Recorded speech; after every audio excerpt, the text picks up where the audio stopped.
গত ২১ মার্চ প্রেক্ষাগৃহে মুক্তি পেয়েছে ডিজনির নতুন সিনেমা স্নো হোয়াইট। তবে লেবানন ছবিটি মুক্তি না দেওয়ার সিদ্ধান্ত নিয়েছে, কারণ সিনেমাটিতে আছেন ইসরায়েলি অভিনেত্রী গ্যাল গ্যাদোত।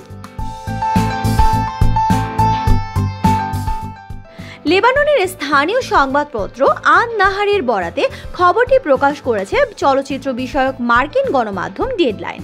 গণমাধ্যমটি এক প্রতিবেদনে জানিয়েছে, লেবাননের স্বরাষ্ট্রমন্ত্রী আহমাদ আল হাজ্জার এই নিষেধাজ্ঞার আদেশ দেন।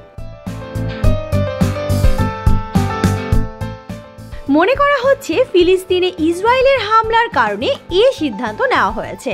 ছবিতে ইসরায়েলি অভিনেত্রী থাকায় দেশটির চলচ্চিত্র ও গণমাধ্যম পর্যবেক্ষক সংস্থার পক্ষ থেকে এই সিদ্ধান্ত নেওয়ার পরামর্শ দেওয়া হয়।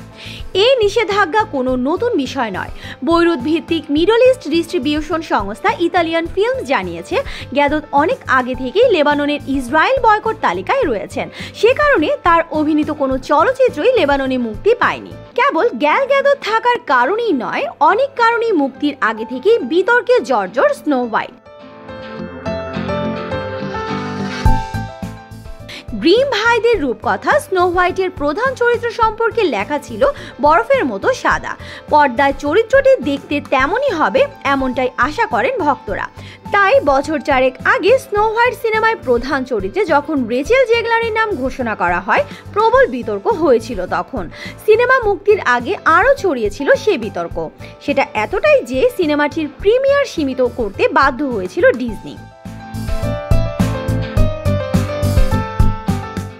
1902 সালে স্নো হোয়াইট থেকে প্রথম যে সিনেমা হয় সেটি ছিল নির্বাক। এরপর নির্বাক, সবাক, অ্যানিমেশন নানাভাবে পর্দায় এসেছে স্নো হোয়াইট। নতুন করে বড় পর্দায় আবার রূপকথাটি নিয়ে এসেছে ডিজনি।